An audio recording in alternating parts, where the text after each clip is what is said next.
What's up YouTube, I'm Guy, and today on the channel we are going to be checking out an Omega Seamaster, the Seamaster Diver 300M, or what is more commonly referred to as the Seamaster Professional Ceramic. Now, that's actually a question that I have. Why is it that Omega calls this watch on their website the Seamaster Diver 300M, but everywhere online, everybody else refers to it as the SMPC, or the Seamaster Professional Ceramic? I don't really have an answer to that question. It's something that I've been wondering. Let me give a quick shout out to Exquisite Timepieces and thank them for loaning me this Omega Seamaster. Exquisite Timepieces is an authorized dealer of over 50 brands here in the Naples, Florida area. That includes brands such as Grand Seiko, Nomos, Oris, and of course, Omega. They've been in business here as a brick-and-mortar location for over 20 years, and they have an outstanding selection of both new and pre-owned inventory. If you'd like to learn more about Exquisite Timepieces, go over to their website, exquisitetimepieces.com, and if you happen to give them a call and talk to Evan, let him know that you heard about their store from Guy and the JustBlueFish channel. So if you haven't been following watch news, more specifically Omega watch news, you might not be aware that this version is technically the quote-unquote old version of the Seamaster Professional. Before we dive over to the tabletop and take a close look at this Seamaster Professional, let's talk briefly about that new version that's coming out and what the differences are between it and the current version that we have here. This version has a 41mm case diameter, whereas the new version that's coming out has a 42mm case diameter. We have an Omega coaxial caliber 2500 movement in this watch, and a master chronometer coaxial caliber 8800 coming in the new Seamaster. The dials are obviously significantly different on these two watches. On this watch that we have here, it's basic, it's simple, it's just a nice glossy dial, whereas on the new dial, they're going back to that wave pattern that they've used in the past. You'll also notice a pretty significant difference in the chapter ring, or the seconds track on the outer edge of the dial between these two watches, and there's also a big difference in the placement of the date, being in the 3 o'clock position on the watch that we have here, versus the 6 o'clock position on that new future-released Seamaster. The bezels are significantly different, or at least the inserts. You can see that the 0 marker and the pip on the old and new bezels differ quite a bit, and of course the markers and graduations on the bezels. The handset is also a little bit different, in particular the overall profile of the hour hands. Finally, on the new version that will be coming out sometime this year, you'll notice that at the top left 10 o'clock position, the helium escape valve is profiled differently. The crown guards on these watches are also somewhat different in appearance. Finally, it looks like to me, at least in the pictures, that the bracelets, or the links of the bracelets, differ slightly as well. So what can I say about this watch before we jump over to the tabletop and take a close look at it? First of all, I like this watch a lot more than I expected I would. I reviewed the other more vintage, retro-designed looking Seamaster not too terribly long ago. In that video, I said I prefer the aesthetic of that watch to this Seamaster Professional. I guess technically that's still true, but I actually, having had this watch here for a little while now, really am kind of sold on it. By comparison, another really popular dive watch on the market is the Tudor Black Bay, and I have to say that if push came to shove and you asked me to pick which one I prefer, absolutely without a doubt it's going to be this Omega Seamaster Professional. The Seamaster Professional is not without its shortcomings, and I'll point those out once we jump over to the tabletop and look at the watch up close, but overall, yeah, again, very impressed. I like it quite a bit. Alright guys, here we have it, the Omega Seamaster Diver 300M, or the SMPC, Seamaster Professional Ceramic, whatever you'd like to call it, here it is. The extraordinarily long reference number for this watch is 212.30.41.20.01.003. Overall, I just got to lead this off by saying that I am really impressed with this watch. I can't really explain in a simple terms why I am so taken back with this watch. It's just really outstanding. When I first started looking at these watches a long time ago, I was always relatively lukewarm, relatively unimpressed, but not really overly negative on them either. Just sort of ho-hum, whatever, it's okay. Having had the opportunity to check this watch out in person for a little while, I have to say that my attitude towards this watch has changed drastically. I think that the quality is outstanding. I think that for the most part, the styling is great. Overall, the watch is a fantastic value at, in this case, $4,400 compared to other options on the market. It's really quite an interesting, quite an awesome little package, actually. Let's go over the basic specs and features on this watch like we normally do. Overall case diameter, 41 plus, maybe 41.5 millimeters from side to side, not including the crown or the crown guards. Of course, we have a lug width of 20 millimeters. Thickness on this watch on my caliper comes in at about 13 millimeters.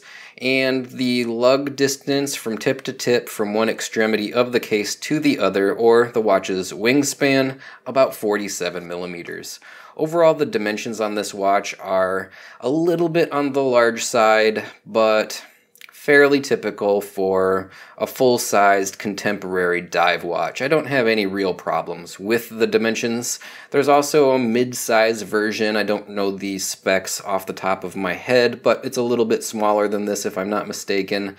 So that's an option for people that don't prefer a watch of this size and scale. I will say that compared to my Rolex Submariner, presents more or less the same in terms of overall size. I like it. I think that the size works very well. As far as other specs of this watch, stainless steel case and bracelet, of course. We have a 300 meter water resistance rating with that screw down crown, a unidirectional elapsed time bezel, 120 click variety. We have a ceramic bezel insert with a luminous pearl or pip up at the 12 or 0 marker. The sapphire crystal on this watch, slightly domed, very nicely applied with anti-reflective coating on both sides. Of course, we have this nice black dial, all sorts of applied markers and logos. We have a great, very, I don't know, stereotypical skeletonized handset for this style of watch.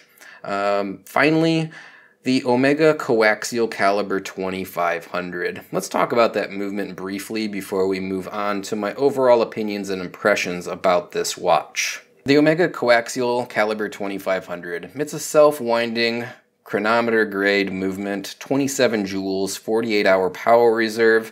It runs at a somewhat curious 25,200 vibrations per hour. And of course, over at the 3 o'clock position, we have the date complication.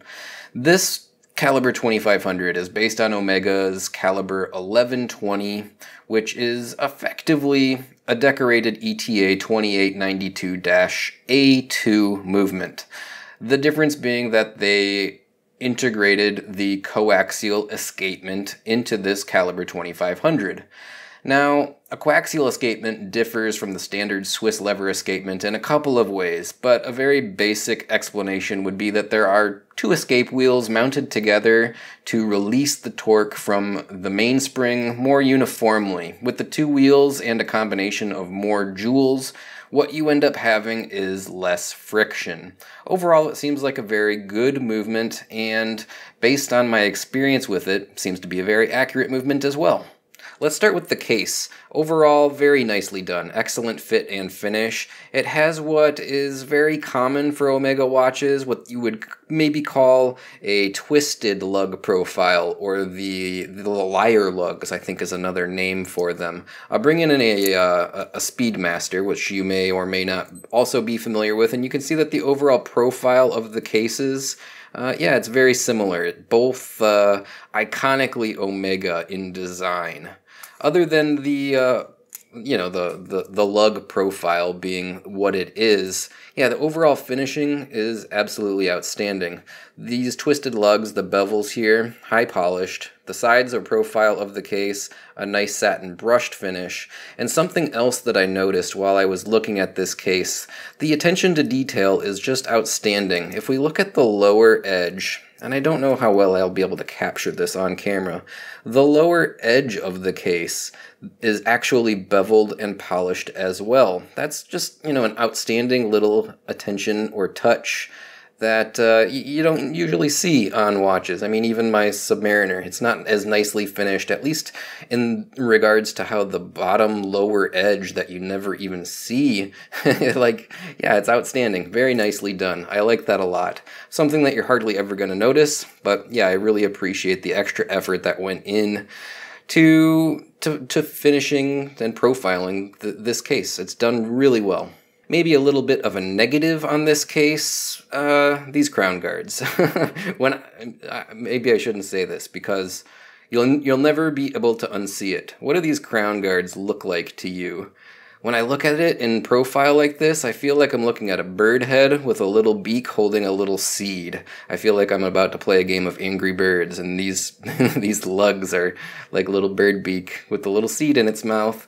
I don't know if anyone else has ever seen that. I don't love the profile of these lugs because when I look at it, that's what I see. The quality, the finishing, you know, that's all excellent. There's nothing to complain about there. And I'm sort of, you know, being a little tongue-in-cheek and making a joke when I say that this is actually a problem.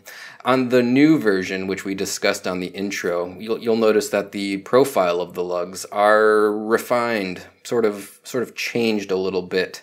And I think that was a good move. I just don't think that the lugs, or crown guards, I keep saying lugs, the crown guards on this case are particularly attractive. The crown itself, relatively nicely done, signed with the Omega logo. The knurling or the texturing, it's pretty good. It's a little on the small side, and maybe a hair more difficult to operate than I think might be necessary. It could be a little bigger. The texture could be a little bit better. Overall, it's functional. Hand winding the movement is interesting. You almost don't even feel like you're winding anything. It is absolutely, with the exception of just a little bit of resistance, just amazingly smooth. Again, you almost don't even feel like you're winding anything. Of course, pulling the crown out to the first position is our date quick set, and we can flip through the dates as necessary. Pulling it out to the second position hacks the movement, and we can, of course, set the time. Speaking of the crown, and I guess technically the case, there's another crown up at the 10 o'clock position. It is the helium escape valve crown. If you see right there, it has the HE engraved, I don't know, logo or designation there. The texturing or knurling of the edge of the helium escape valve crown is basically the same as your main crown. This is kind of a negative for me. I've always said that I hate the helium escape valve, this little wart on the side of the case. It's a divisive design. A lot of people hate it. Some people maybe, I don't know if it's a lot, but some people like it. And I'm sure a lot of people are relatively indifferent. Prior to having the watch in my hands, I was very much a hater. Now I'm more in the camp of indifferent. It's interesting. It's kind of like the criticism of the Tudor Black Bay and how, you know, there's that little anodized aluminum ring in between the case and the crown on that Tudor Black Bay, and a lot of people just hate it. When I got that watch in hand in person, I realized it's really not that big. It's not that noticeable in person. It's not a big deal. It's only when we see these watches blown up in pictures or video on our screens that we kind of focus on those little things. So I found that this is kind of the same on this watch. Yeah, in pictures, when it's all blown up, when you have this great big picture on your 30-inch computer screen, that helium escape valve feels kind of overwhelming and really in the way. But in person, once you have it in your hands, it's really not that noticeable. It sort of just, I don't want to say disappears because obviously it's there, but it's just less of an issue for me now. Would I prefer it to not be there? Sure, I'd prefer it to not be there. I guess I'm not entirely indifferent, but I'm not really a hater anymore either. The crystal on this watch, very nicely done. We'll take a look at it in profile so you can kind of see that nice, very subtle, slight domed architecture. The AR coating, very, very well done. It is for sure excellent against glare, even if we pan over here towards my bright studio lights. The dial is still relatively readable. Yeah, I like AR coating a lot. People are going to complain that there's AR on the top side and that it can get scuffed up. Yeah, I guess that's true. Occasionally, you're just going to have to replace the crystal if it bothers you. I don't really think it's that big of a deal. You're probably going to have this watch serviced periodically. Just sort of earmark that expense in with the service cost. Once every 5 or 6 or 7 years or whatever, I'm going to replace the crystal. I don't think it's a really that big of a deal, considering the benefit you get from all of that extra AR coating. The bezel on this watch is probably one of the only, maybe there's 2 negatives, the bezel is one of them. First, the ceramic insert, it's nice. The ceramic insert is nice, but it's a little bit glossy. Same with my complaint on the Rolex Submariner, I don't like the super glossy. It's going to pick up smudges and fingerprints like crazy, I'm sure you can probably see them as I touch it. And it reflects a lot of light. It's pretty flashy. I dislike that on this watch. I dislike it on the Submariner. Not a make or break deal, but you know, if push came to shove and I was allowed to decide how it was going to be manufactured, I'd ask for a more matte finish. Now the fact that it is ceramic, so it's very scratch resistant, so it's very resistant to fading from ultraviolet, UV rays, the sun, etc. That's very nice. I'm very happy to see ceramic being used for the longevity and the durability factor. But yeah, aesthetically, there's something about a crazy glossy bezel that just doesn't do it for me. The overall markings, graduations, that's all done really well. It's not engraved really. You can kind of feel it on it if you run your finger over it, but it's not a deep engraving like the Submariner bezel. It's nicely done though. I think this might be what they call their liquid metal technology. Not 100% certain on that actually. Loomed pip up at the 0 marker, nicely done as well. We'll take a look at the loom here in a few minutes. Now, the other main negative is just the overall functionality of the bezel. It's honestly not good for a $4,400 watch. First of all, there's no real texturing on the edge of the bezel. You just have these little scalloped portions. That's it for as far as grip. That's not outstanding in my opinion. Number 2, the stiffness. It's quite a stiff bezel and it's loud. So as I spin it here, like it's just like clackety clackety clackety clackety clack. It's not a nice, smooth, satisfying bezel to work with. It's relatively solid though. It doesn't have a lot of play once you click it into position. Maybe just a little hair back play. Nothing overly terrible in terms of back play. But yeah, a little tiny bit. It's just like the stiffness of it and the loudness, the sort of, I don't know, tinny sound that it makes. It doesn't feel high quality. And again, for a watch that costs over $4,000, I would expect a little bit more. The dial and handset on this watch are very nicely done. One of my favorite things about it. The markers on the dial all applied. Double batons at the 12, single batons at 6 and 9. Of course, the date complication over at the 3 o'clock position. And circle indices or markers at all of the other hour positions. A simple little seconds track outboard of all of those markers. The graduations at each 5-second interval, slightly embellished so as to, I don't know, easier index what you're looking at. Overall, yeah, a very, very nicely laid out dial. Of course, we have the Omega logo there applied in, I would imagine, stainless steel. Seamaster in red, Professional just below that. Down at the 6 o'clock side of the dial, coaxial chronometer, 300 meter, 1,000 feet. And then finally, Swiss made down at the very bottom. Overall, yeah, love the dial. I think it's very nicely done. The handset. Something that I didn't love when I looked at this watch in pictures. I just thought it was a little dated looking. It felt very, I don't know, 90s. In person, spending some time with it, it's really grown on me. I like the fact that they're skeletonized sword hand in the case of the minutes, and sort of a skeletonized pencil, maybe fence post for the hour hand, with just the loomed sections at the ends. I think, yeah, it works really well, and overall, it has grown on me. The seconds hand, nicely done with a loomed lollipop pip, and then the little red tip as an extra highlight. Yeah, I don't know, again, it's just grown on me. I can't really explain it. The loom on this watch is interesting in that it is multicolored. Overall, very bright, long-lasting, looks great, and having the multiple colors is an interesting variation on sort of a pretty common watch complication. Overall, I like it quite a bit. I think that it's executed really well. Case back, I'll give you a quick look at it. It's still wearing its case back sticker. Not going to peel that off, but we do have the Seamaster Hippocampus logo engraved. Very nice engraving from what I can see here. The little logo, Omega logo down below the seahorse. Yeah, a simple screw-down case back that is executed very well. So I mentioned that the bezel was a little bit of a negative in terms of its action. The other negative is going to be exclusively the clasp on this watch. It's not outstanding. The bracelet, very nicely done, 5-link bracelet. The end links are a little bit on the loose side. There's a little bit of play, wiggle, or wobble. I find that to be the case on my Speedmaster as well. I mean, there has to be some play so that you can easily get the bracelet on or off if you need to, but that's a whole heck of a lot of play. I have that same sort of phenomenon with my Speedmaster as well.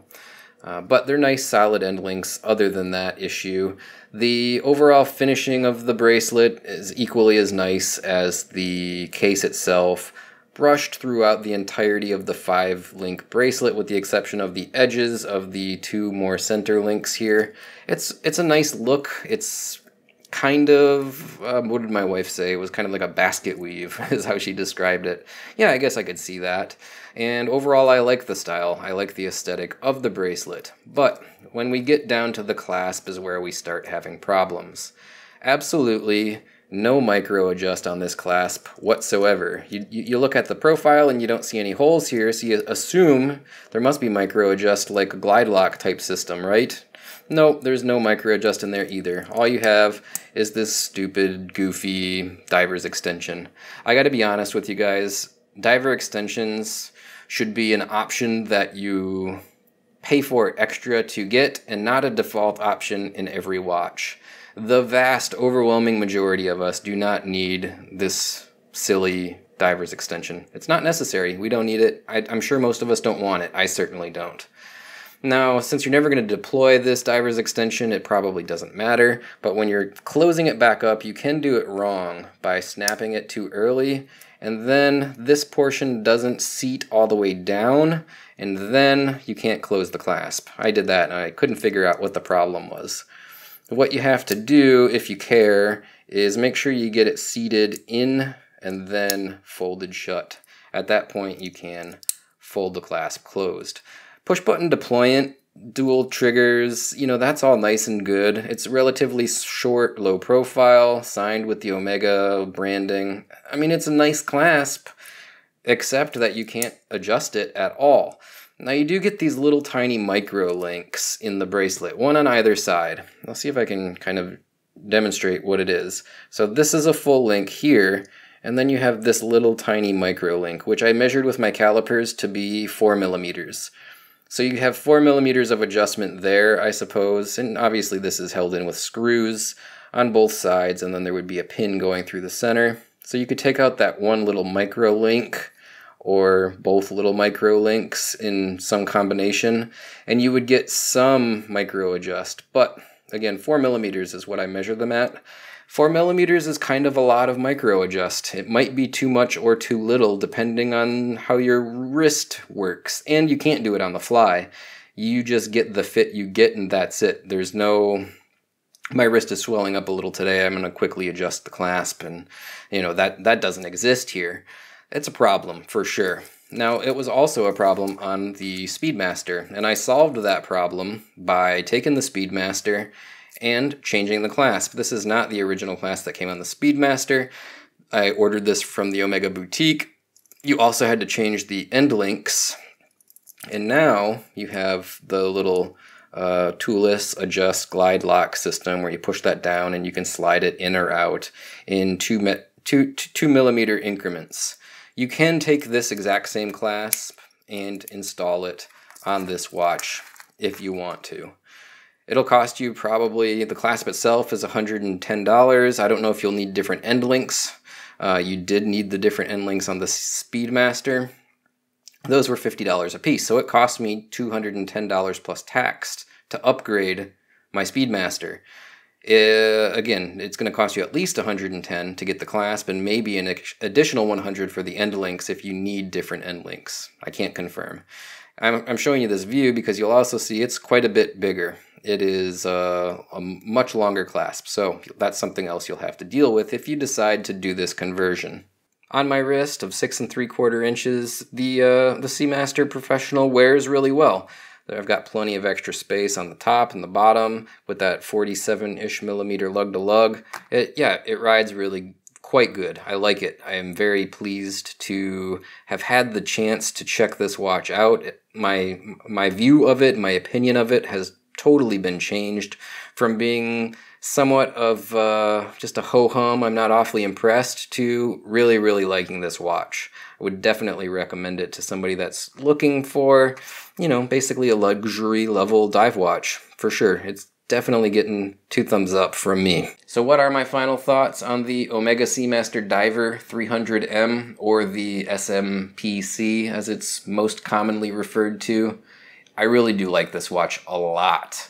I was not expecting to be so taken back by it, if I'm being perfectly honest. I've always been relatively lukewarm on this watch, looking at it in pictures, other people's videos, even seeing it in person at the watch dealer. It was always kind of a ho-hum feeling when it came to this watch. Nothing really bad to say about it, nothing really that impressed me either. That all changed once I got this watch in my hands, when I had the opportunity to just sit down and look at it and soak it in. I can't really explain it. I do say that as far as high-end divers go, I don't prefer it to the Submariner, but at this point it's probably a very close second. Alright guys, I hope you enjoyed this review video. Thanks for tuning in. As always, if you'd like to help support the channel, there is a number of ways that you can do that, always found in the description of this and every video that I do. You can follow me on social media, be it Facebook, Twitter, or Instagram. I would appreciate that very much. Number 2, if you'd like to help support me, you can go over to Patreon, sign up there, and donate a little bit of money. Everybody that has been donating over there, let me extend my sincere gratitude. I really appreciate it. Number 3, if you like anything that I've reviewed and you'd like to purchase it, and you're thinking about purchasing it on Amazon, click my affiliate link first, and I get a small commission. Those commissions do add up, and a big thanks to everyone that has been using that Amazon affiliate link. Well, that's going to do it for today. Thanks guys, and bye now.